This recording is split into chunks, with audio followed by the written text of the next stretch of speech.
আসসালামু আলাইকুম প্রিয় দর্শক। বাংলাদেশ ডিআরটিসি একটা বন্দোবস্ত নিচ্ছে যে প্রবাসী বয়স্ক অথবা অসুস্থ এবং মৃত ব্যক্তিদের যে সিম নিয়ে যে একটা যে জটিলতা ওইটা পার করার জন্য একটা বন্দোবস্ত নিচ্ছে।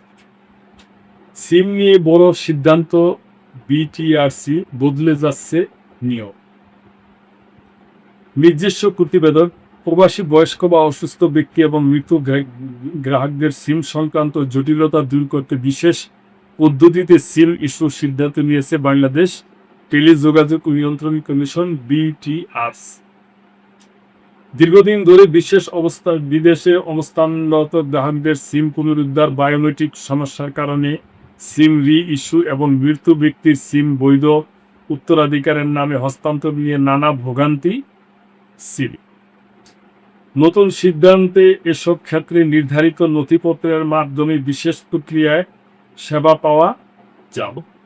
যেসব ক্ষেত্রে বিশেষ সুবিধা মিলবে, বিদেশে থাকা গ্রাহকদের মনোনীত ব্যক্তির কাছে সিম হস্তান্তর, বয়স্ক বা অসুস্থ ব্যক্তির বায়োমেট্রিক জটিলতায় সিম প্রদান, মৃত গ্রাহকদের সিম বৈধ উত্তরাধিকারীর নামে হস্তান্তর, প্রবাসীদের জন্য প্রয়োজনীয় কাগজপত্র, পাসপোর্ট, ভিসার কপি, জাতীয় পরিচয়পত্র,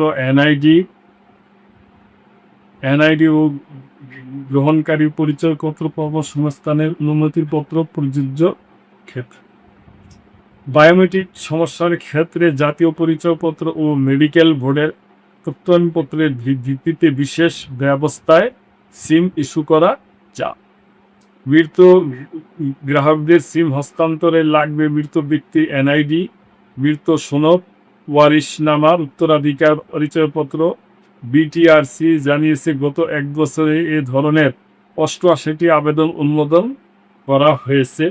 মোবাইল অপারেটরদের মতে নতুন সিদ্ধান্ত লাখো গ্রাহকদের ভোগান্তি কমাবে এবং সিম সংক্রান্ত সেবা আরও সহজ হবে।